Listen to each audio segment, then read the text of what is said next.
Welcome to True Crime Stories for English Learners, where real-life mysteries meet clear and simple English.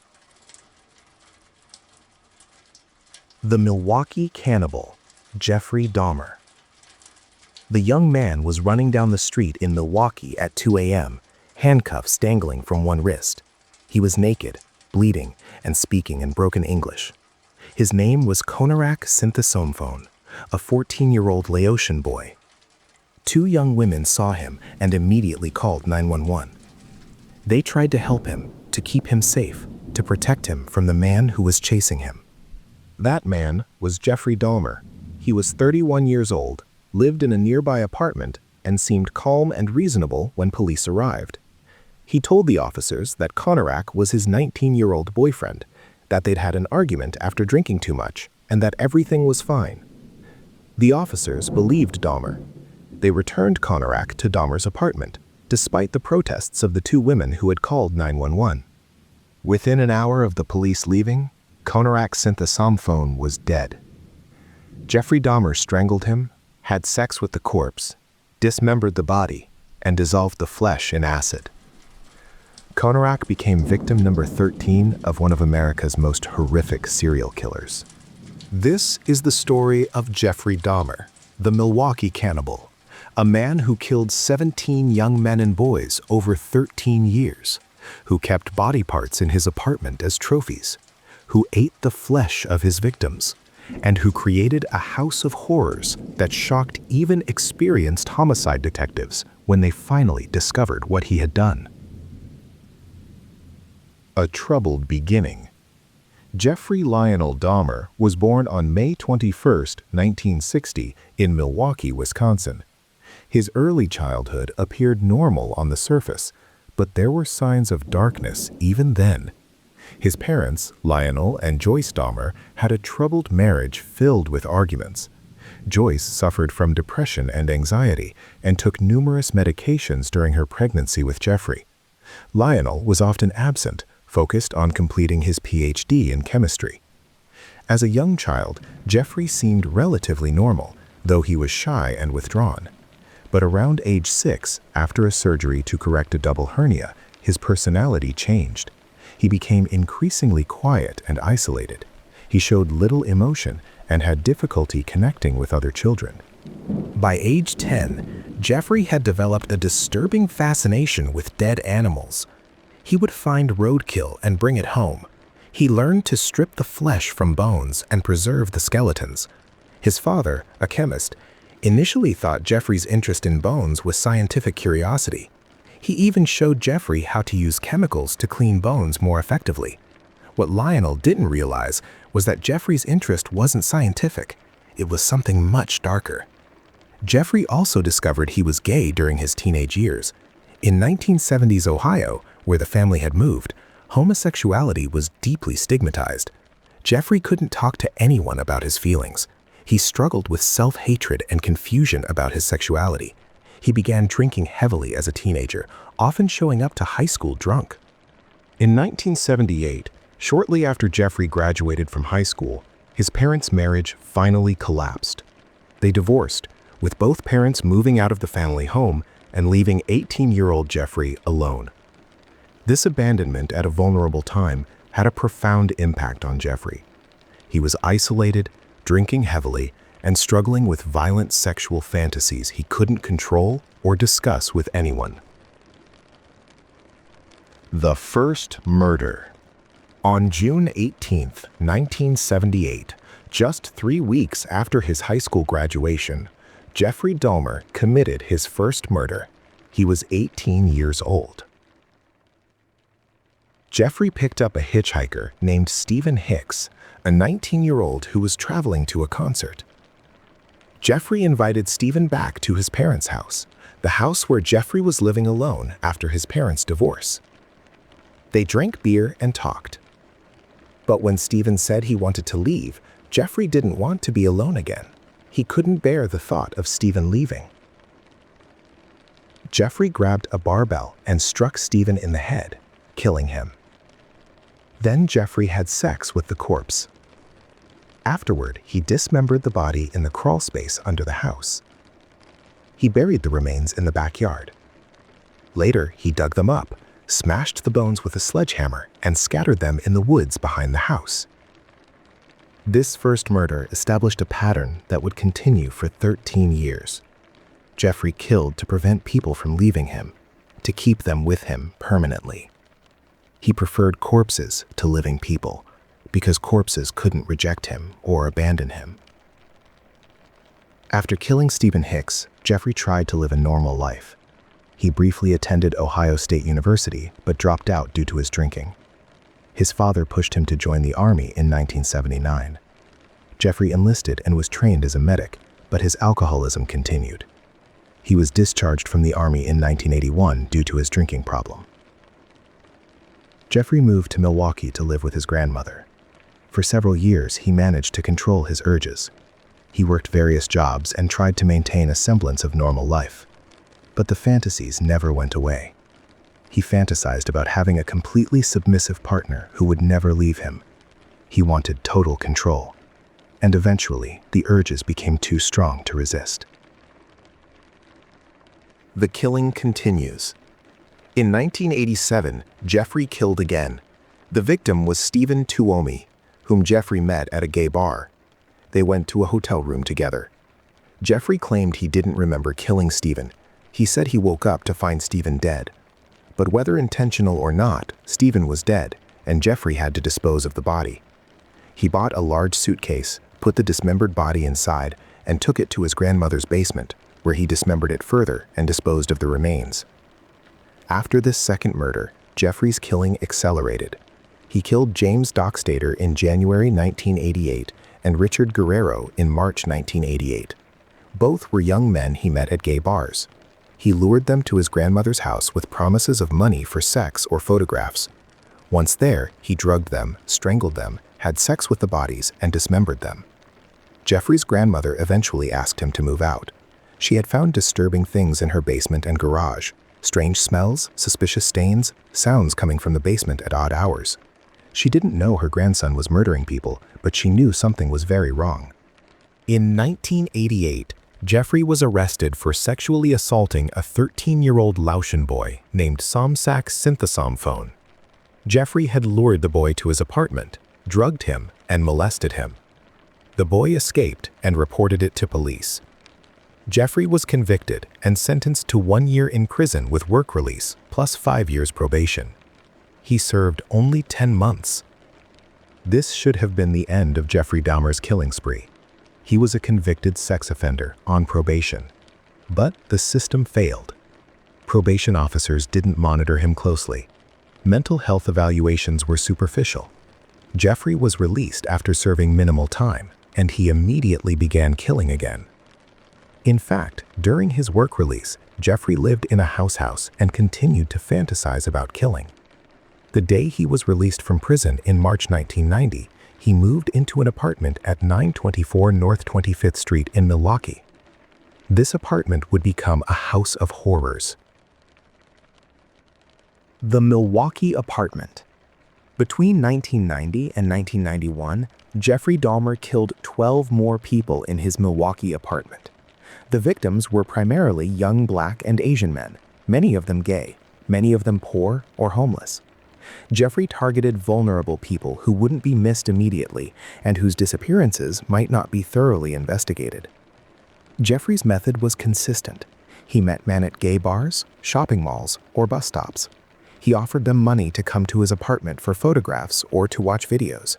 Once at the apartment, he gave them drinks laced with sleeping pills. When they were unconscious, he strangled them. Then he would have sex with the corpses. But Jeffrey didn't just kill his victims. He dismembered them and kept parts of their bodies. He took photographs of the bodies in various stages of dismemberment, photos he would later use for sexual gratification. He preserved skulls as trophies, painting some of them. He kept body parts in his refrigerator and freezer. He dissolved flesh in acid, using techniques his chemist father had taught him years earlier. And Jeffrey engaged in cannibalism. He ate the flesh of some victims, believing that by consuming them, he could keep them as part of himself forever.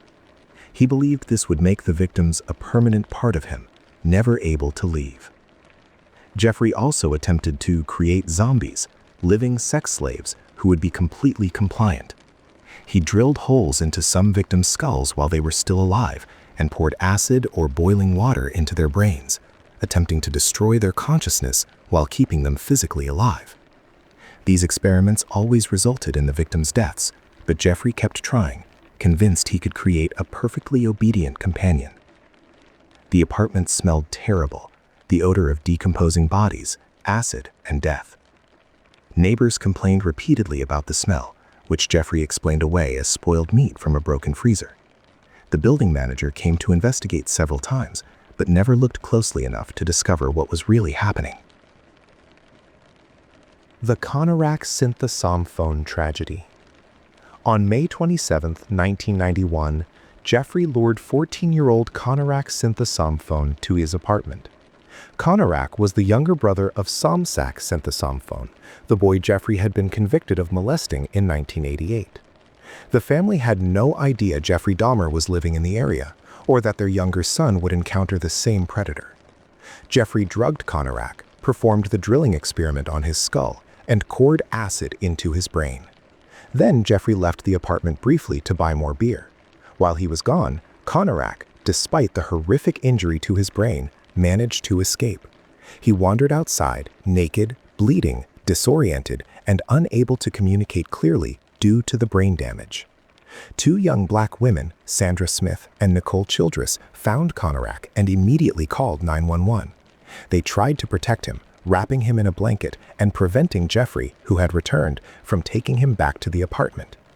3 Milwaukee police officers arrived at the scene. Jeffrey was calm and convincing. He told the officers that Konarak was his 19-year-old boyfriend, that they'd had a lover's quarrel, that Konarak was drunk. Jeffrey seemed reasonable, articulate, and cooperative. The officers believed him, despite the protests of Sandra and Nicole, who insisted something was very wrong and that the boy was clearly underage and in danger. The officers actually went to Jeffrey's apartment and saw the Polaroid photographs of partially nude men on the walls. They smelled the terrible odor, but they didn't investigate further. They returned Konarak to Jeffrey's custody and left.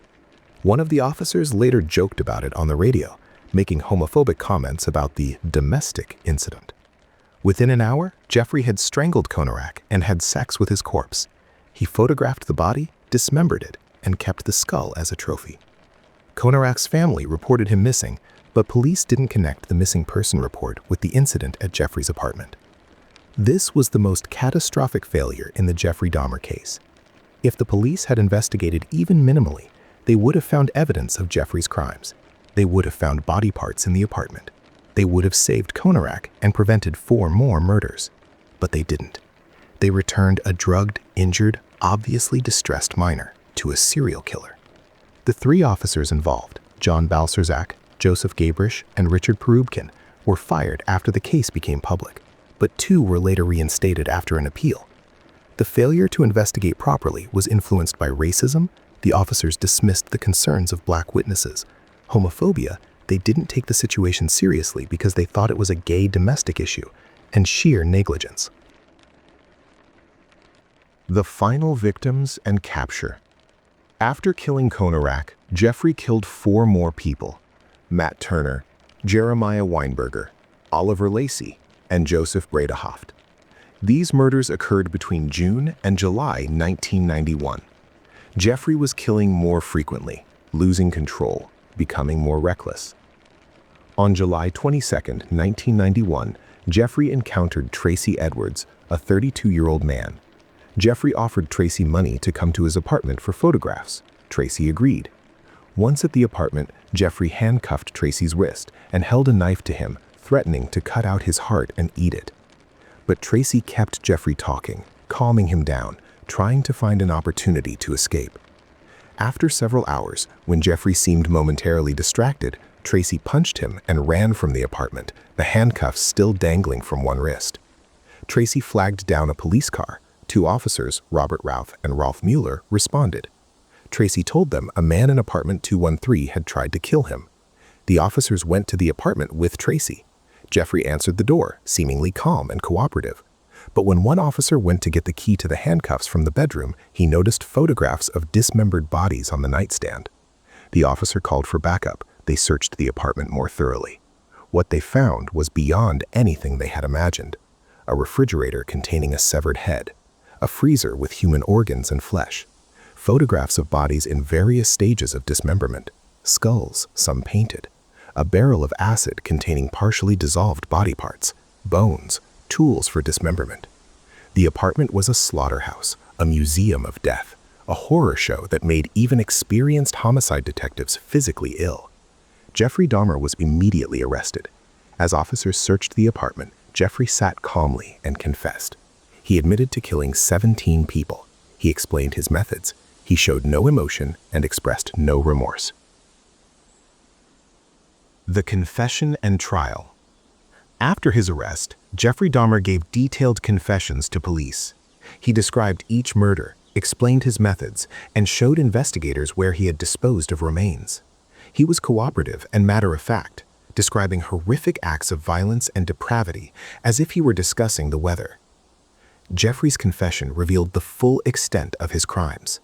He had killed 17 young men and boys between 1978 and 1991. The victims ranged in age from 14 to 33. Most were Black or Asian. Many were gay or bisexual. Most came from vulnerable populations, poor, homeless, involved in survival sex work. He had engaged in necrophilia with all his victims. He had dismembered all the bodies. He had kept trophies, skulls, genitals, hands. He had taken hundreds of photographs documenting the murders and dismemberments. He had dissolved flesh in acid. He had attempted to create lobotomized sex slaves. And he had engaged in cannibalism, eating the flesh of at least some victims. Jeffrey's trial began in January 1992. His defense was insanity. His lawyers argued that no sane person could commit such horrific acts. They presented evidence of Jeffrey's bizarre behaviors, his delusional thinking, his complete inability to control his impulses. The prosecution argued that Jeffrey knew what he was doing was wrong. He planned his murders carefully. He took steps to avoid detection. He lied to police when they came to his apartment. He was able to hold jobs and function in society between murders. He was not legally insane. He was a sadistic psychopath who chose to kill. The trial included graphic testimony and evidence. Photographs were shown in court. Victims' families sat in the courtroom, learning horrifying details about how their loved ones had died. It was traumatic for everyone involved. On February 15, 1992, the jury found Jeffrey Dahmer sane and guilty on all 15 counts of murder. He was tried for murders committed in Wisconsin only. He was sentenced to 15 consecutive life sentences, 957 years in prison. There was no possibility of parole. During his sentencing, Jeffrey made a statement. "I know my behavior has been erratic and uncontrollable. I know society will never be able to forgive me. I know I will be in prison for the rest of my life. I ask for no consideration." Some victims' families spoke, expressing their anger and pain. One father lunged at Jeffrey in the courtroom, trying to attack him. Prison and death. Jeffrey Dahmer was sent to the Columbia Correctional Institution in Portage, Wisconsin. For the first year, he was isolated for his own safety. Other inmates wanted to kill him, both because of the nature of his crimes and because many of the victims were Black men, and many inmates felt Jeffrey had been treated too leniently because he was white. Eventually, Jeffrey was moved to general population.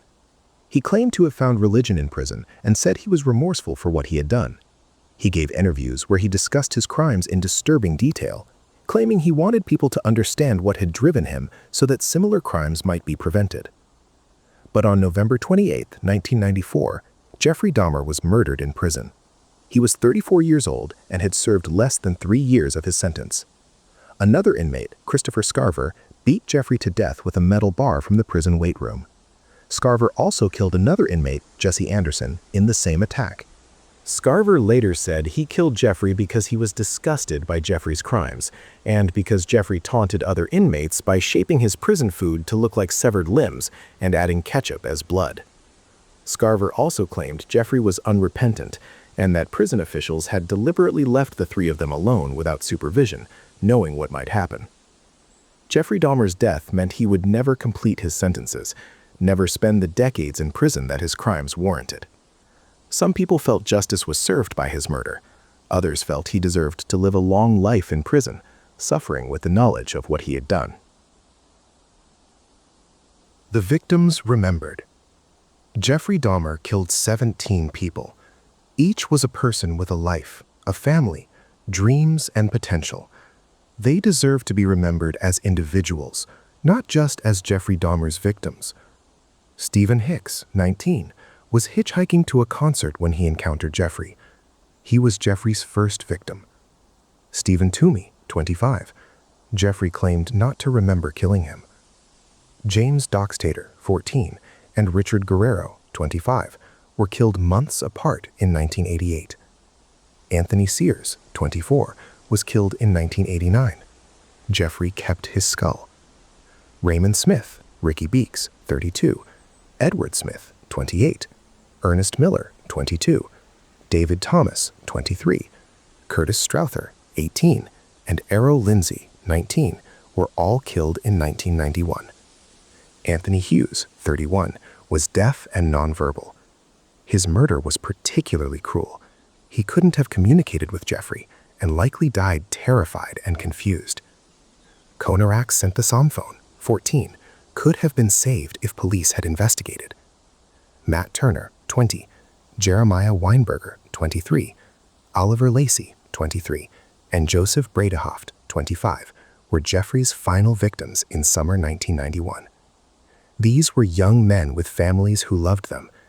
Many came from difficult circumstances, but they deserved to live, to grow, to have futures. Jeffrey took all of that away from them. Their families were left with unimaginable grief and trauma. Understanding Jeffrey Dahmer. How do we understand someone like Jeffrey Dahmer? What creates a person capable of such horrific acts? Jeffrey was born with certain predispositions, possibly genetic factors that contributed to his lack of empathy and his violent sexual fantasies. But biology isn't destiny. Many people have similar predispositions without becoming serial killers. Jeffrey's childhood was troubled. His parents' marriage was volatile. His mother was mentally ill and heavily medicated during pregnancy. He was emotionally neglected. He was abandoned by both parents during a vulnerable time. He struggled with his sexuality in an environment where he couldn't discuss it. He started drinking heavily as a teenager. All of these factors contributed to Jeffrey's psychological development, but they don't fully explain why he became a serial killer.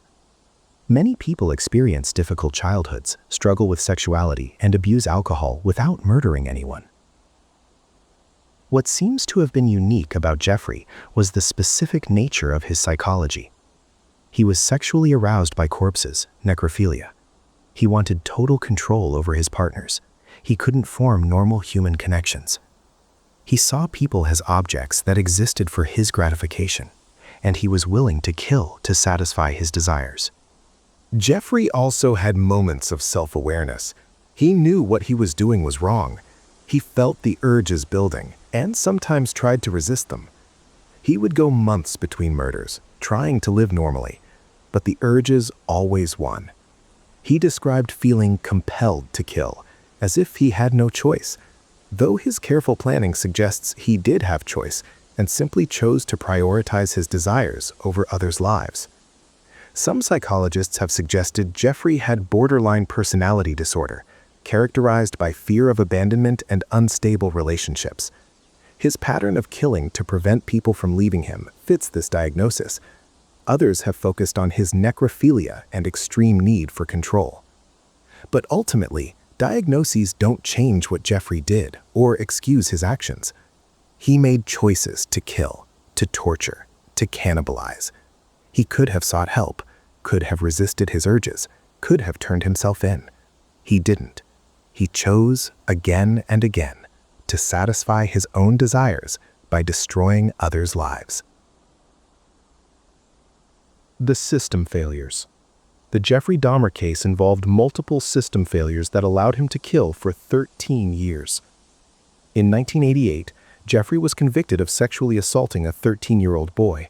He received a light sentence and minimal monitoring. If he had been properly evaluated and supervised, the later murders might have been prevented. In 1991, when Konarak Sinthasomphon escaped, police returned him to Jeffrey despite clear signs something was wrong.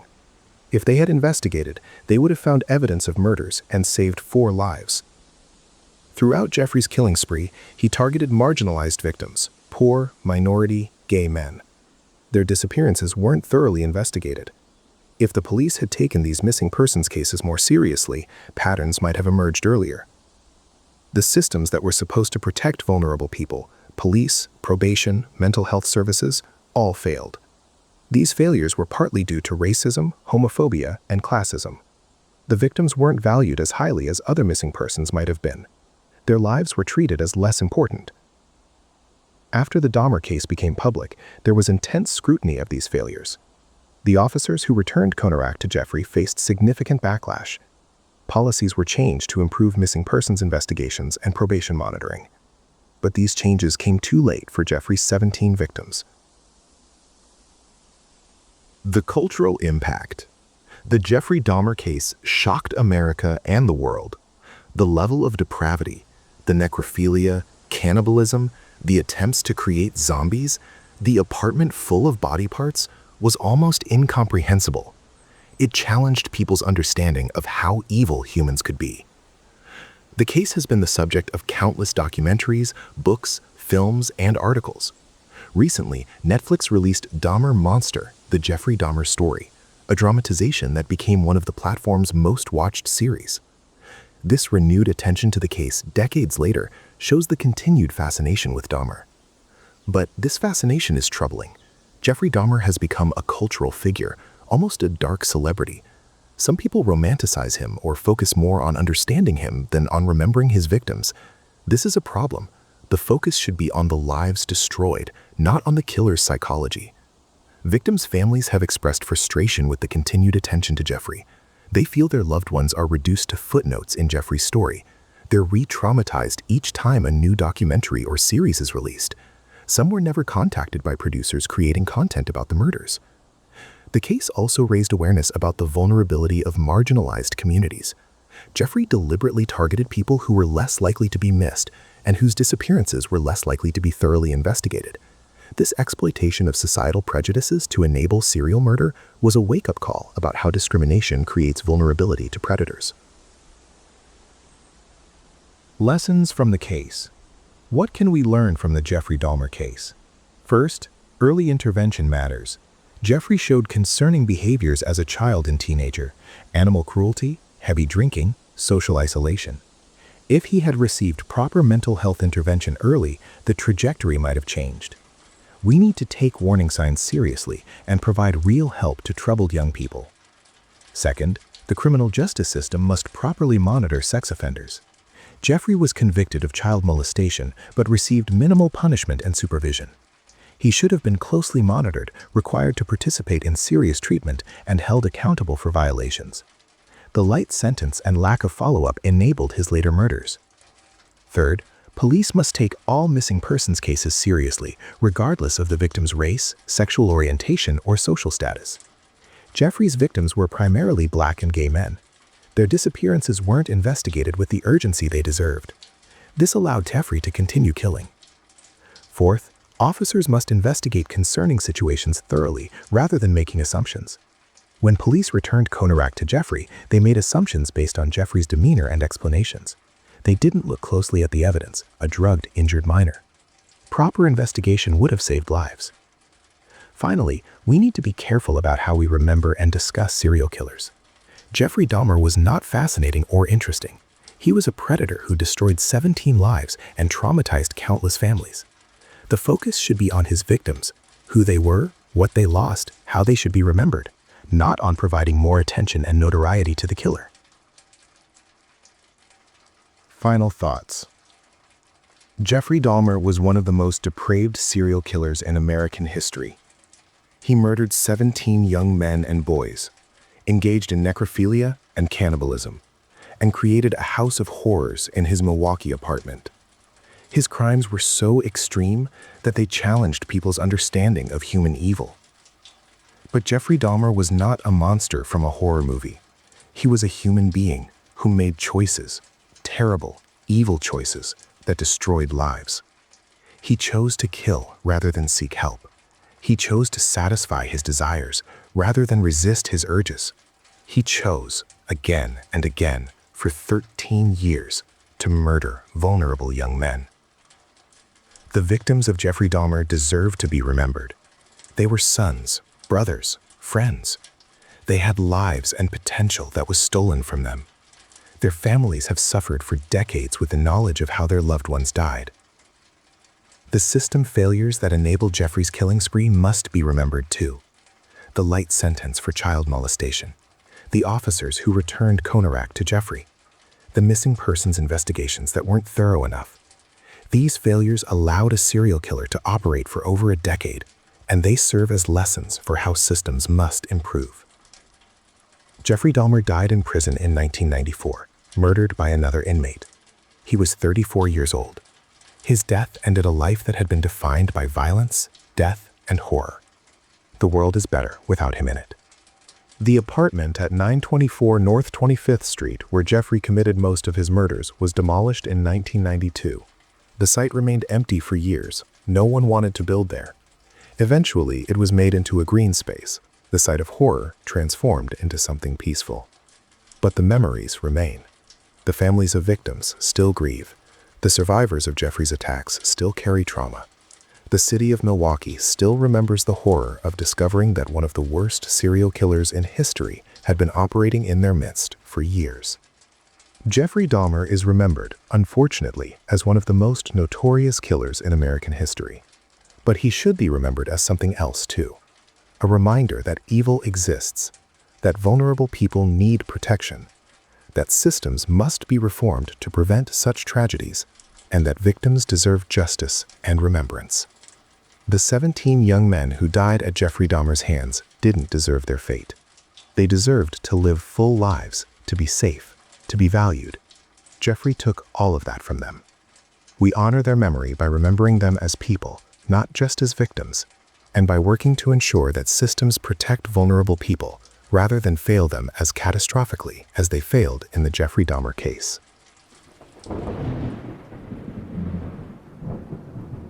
Another dark chapter closed, but the mystery of human nature continues. Thanks for listening to True Crime Stories for English Learners. Don't forget to subscribe and join me next time for another real story that's stranger than fiction.